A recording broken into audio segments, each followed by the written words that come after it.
Welcome to the Deep Dive. We take the topics you're curious about, grab the source material, and we pull out the key insights to help you get smart fast. Exactly. So today we're digging into something pretty familiar. Yards, gardens, property lines, the space right outside our doors. Yeah, we got this really interesting piece, episode 8, Yards, Gardens, and Property, from a listener. And it goes way beyond just like mowing the lawn. Right. It looks at the hidden meanings, the history, the psychology, all of it. So let's get into it and unpack what's really going on with our outdoor spaces. Okay. So the first big theme is the symbolic power these spaces hold.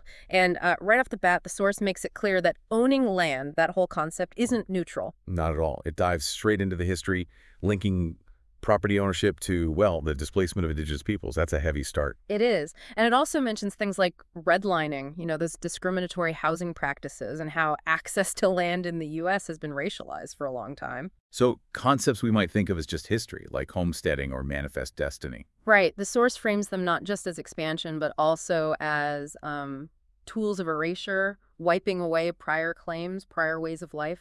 Wow. So that basic idea of my yard is already loaded with this complex, often uncomfortable history. Exactly. That feeling of ownership, especially maybe in wealthier suburbs, can, even without meaning to, reflect that history of privilege and exclusion. You see it in the little things, maybe, like no trespassing signs. Yeah. Or those really detailed HOA rules about what your yard has to look like. It's about defining boundaries, controlling the space, and implicitly who fits in and who doesn't. So the yard can be a refuge, but also kind of a fortress. That's a great way to put it. The source suggests exactly that duality. A private haven, yes, but also potentially a defended territory. Okay, so moving from that big picture, the deep dive also zooms in on the personal level, the yard as an extension of ourselves. Right. It brings in this idea from environmental psychology, how our surroundings affect us. The yard is described as a transitional space. Transitional, meaning Meaning it's not fully public, like the street, but it's not fully private, like inside your house. It's that in-between zone, a buffer. Okay. And how we manage that buffer zone, how we design it, reflects something about us. Totally. It reflects our agency, our ability to shape our environment, our identity, our aspirations even. Think about the difference between the front yard and the backyard. Yeah, the front yard is more for show, kind of our public face. Exactly. It's the presentation. The backyard is often more private, more of a retreat. And the state of the yard. Messy versus manicured. That says something too. The source suggests it can. How we feel about being seen, maybe how much control we feel we have, or how much pressure we feel from neighbors. It's like a little window into our inner state sometimes. Okay, let's shift specifically to gardens now. The deep dive really emphasizes their symbolic weight, spiritually and culturally. It does. It points out something fascinating. The word paradise originally comes from a Persian word, paradisa, meaning walled enclosure. A walled enclosure. So gardens have always been linked to this idea of a protected ideal space. Pretty much. It speaks to this deep human desire to create order out of chaos, to cultivate life. Gardens become symbols of hope, renewal, growth. And the source gives some great examples, right? Like Zen gardens. Yeah, Japanese Zen gardens, all about contemplation, stillness, finding beauty in asymmetry, very different from, say, Islamic gardens. Which are more about symmetry, flowing water, often representing the Garden of Eden, divided into 4 quadrants, very structured, very symbolic. And then you have something like the English cottage garden. Right. Much more whimsical, almost blending with the wildness around it. Less about strict control, more about charming abundance. And the Victory Gardens during World War II. That's a powerful example, too. Definitely. Not just about food, but resilience, patriotism, everyone doing their part. It shows how gardens can take on national significance. There's that quote in the source, too, about planting something. Oh, yeah. To plant something is to believe in a future you may not live to see. Really captures the optimism, the faith involved in gardening. It really does, which leads nicely into the next section. Yeah. Gardening, leisure, and labor. It's not just symbolic. It affects us physically and mentally, too. Absolutely. The deep dive highlights the psychological benefits. There's research linking gardening to lower cortisol levels. That's the stress hormone. So getting your hands dirty is literally calming. It seems so. Improved mood, better cognition, a greater sense of purpose, mindfulness. The benefits listed are quite significant. It makes sense. That act of nurturing, slowing down, paying attention to something growing It's almost meditative. Yeah, it reinforces this ethic of care, as the source puts it. And it definitely slows down time, takes you out of the daily rush. But who actually does the gardening? The source touches on class and gender roles here too, right? It does. Historically, there were often these gendered divisions, like men dealing with the lawn and the larger landscaping. And women tending the flower beds or the herb garden. Often, yeah. Though the source is clear that this is changing, evolving. How so? Well, gardening today is much broader. It's a hobby for many, sure, but it's also become a political act for some. Think urban gardening, food justice movements, permaculture. Right, using gardening to address social issues, build community, promote sustainability. Exactly. And you have visible figures like Monty Don or Ron Finley advocating for gardening's importance, raising its profile. It really supports that line from the source. Yeah. A garden is not a luxury. It's a language of care. Beautifully put, isn't it? It shifts the perspective. It does. And then there's the whole sensory experience. It's not just visual, is it? Not at all. The deep dive talks about the emotional texture of outdoor spaces, how they affect us through sound, scent, touch. Give me some examples. Okay, so sound. The difference between wind rustling through leaves versus, like, constant traffic noise or a lawnmower next door. Huge difference in feel. Yeah, definitely. And scent. Fresh cut grass, the smell of certain flowers like lavender, that unique smell of rain hitting hot pavement or dry earth. Yeah. And touch. The warmth of patio bricks in the sun, cool grass under your feet, the texture of leaves, all these things contribute to the overall feeling of the space. And good garden design actually uses this stuff intentionally. Yes, the source suggests thoughtful design often borrows from principles of healing landscapes, using water features, natural materials, soft transitions to create a restorative atmosphere. So the conclusion is, the right yard can be an emotional tuning fork. I love that phrase. Yeah, it suggests our yards can literally help tune our emotional state. Okay, let's shift to boundaries again, but this time, literally, fences. Yeah. The source brings up that famous Robert Frost line. Good fences make good neighbors. Yeah. Right. It sounds simple, but there's a lot packed in there. What does the source say fences symbolize? Well, obviously protection, defining what's yours, but also exclusion, control over space, and even how we define our identity in relation to others. And historically, fences were a big deal legally, weren't they? Hugely. The source mentions the English Enclosure Acts when common lands were fenced off and privatized. It was a massive shift in how land was viewed and used. So putting up a fence is kind of a statement, a legal and social one, Definitely. It marks a clear line. which can sometimes lead to problems, especially with shared property. Oh, absolutely. Shared driveways, easements, unclear property lines. These are classic flashpoints for neighborly disputes, aren't they? For sure. Everyone seems to have a story about one. And the deep dive suggests these little micro-territorial conflicts, as it calls them, kind of mirror bigger societal tensions about resources, boundaries, and cooperation. So that fence doesn't just divide land. It also defines relationship. That's the key takeaway from the source on this. How we navigate those physical boundaries reflects how we navigate our social ones. Makes sense. Okay, what about swimming pools? They get a mention too. They do. Still a symbol of leisure, wealth, maybe a bit of isolation or private escape, even though they're more common now than they used to be. Yeah, and they take a lot of upkeep. Yeah, the source notes the resources involved, the energy, the chemicals, water, insurance costs. It's a commitment. And during COVID, pool demand apparently surged. It did, which really underlines that desire for a private sanctuary, a controlled leisure space, especially when public options were limited. Like creating your own little resort. Okay, tied to pools and lawns is maintenance, mowing, raking. The source calls these modern domestic liturgies. Liturgies, yeah, I like that. It frames these repetitive seasonal tasks, mowing, leaf blowing, pool skimming, as almost ritualistic. Rituals tied to what? Keeping up appearances? Partly, yeah. Yeah. Tied to identity, being seen as a responsible homeowner, maintaining respectability in the neighborhood.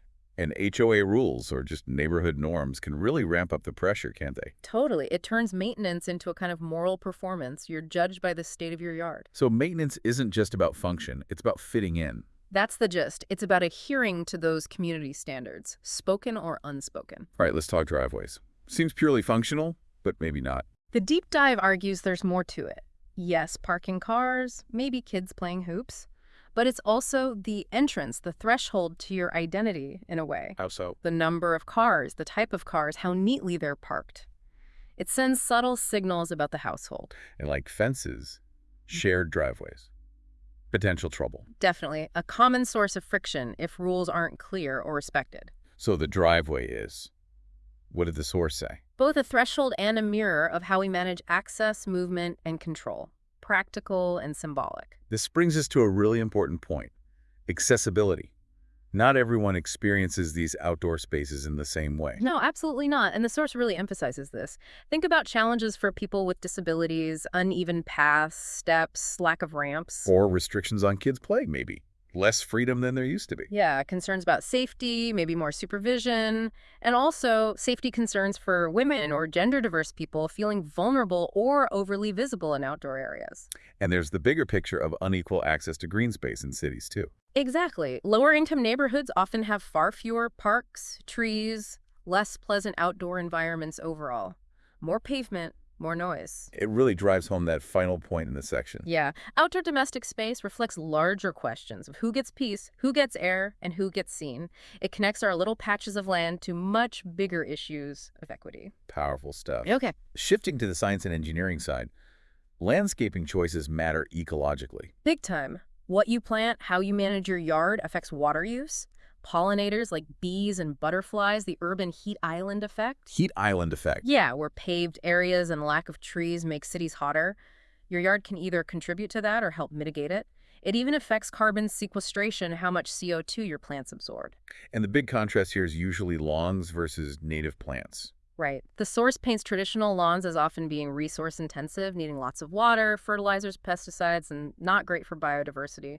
Basically, ecological deserts in some cases. Whereas native plants Are adapted to the local climate, need less water, support local wildlife and pollinators, much more integrated into the ecosystem. What about things like leaf blowers and mowers? Yeah, they get a mention too. Especially gas-powered leaf blowers. Lots of cities are banning or restricting them now. Why? The noise. Noise is a big one, yeah. But also the exhaust fumes and the fact that they kick up dust, pollen, pollutants into the air. So there are tensions between convenience, aesthetics, and environmental impact. Absolutely. And switching to electric or even manual tools changes the equation, but might have different perceptions around like efficiency or status. So basically, every aesthetic choice outside your home has ecological consequences and ideological weight. That sums it up perfectly. Your yard isn't just personal, it's part of a larger system. Which leads us into the more philosophical side of things, the yard as this negotiation space. Yeah, between the wild and the tamed, what we let grow, what we cut back, what's ours versus what's shared with nature or neighbors. It's this middle ground, the source says, between autonomy and community.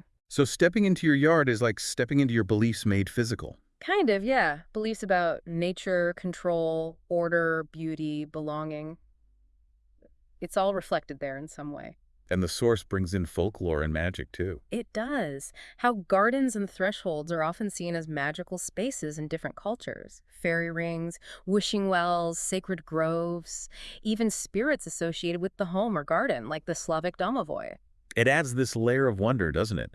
Even mundane things like wind chimes or mushrooms can feel a bit mystical. Exactly.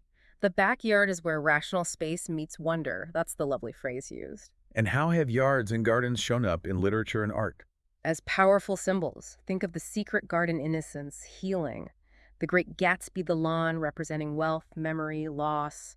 Beloved, the garden, holding trauma and resilience. So they're not just settings, they're active parts of the story. Right, and in art and photography, people like Van Golden, Edward Hopper, Andrew Wyeth, The Yard, or Porch becomes a frame for exploring intimacy, loneliness, American myths. It's a canvas for our inner world, as the source puts it.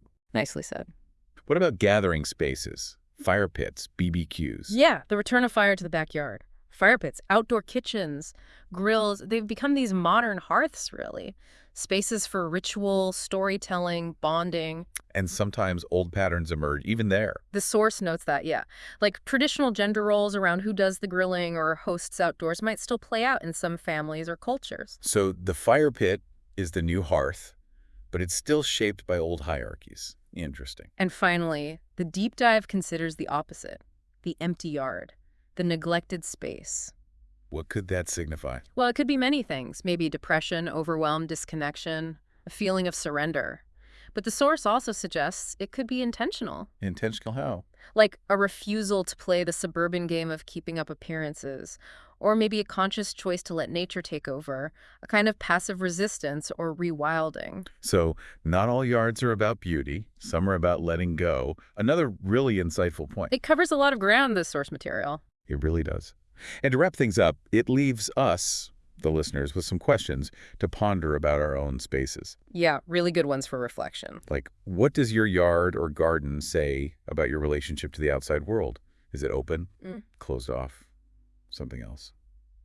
Do you feel like you own your outdoor space, or does it sometimes feel like it owns you with all the work involved? Ooh, good one. Hmm. Also, what rituals or routines do you perform in your yard?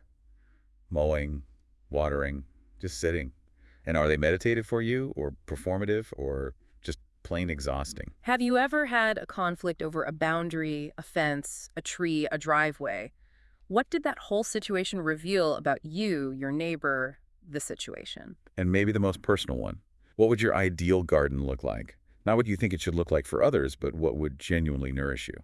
Great questions to sit with. They really personalize everything we've talked about. Oh, we really do.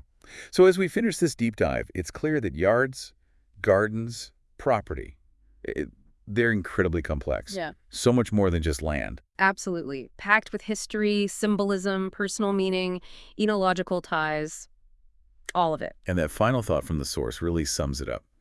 The yard is more than land. It's land and relationship. A relationship with time, with weather, with neighbors, with memory, with our bodies, with the idea of control in a world that never quite stays tamed. Wow.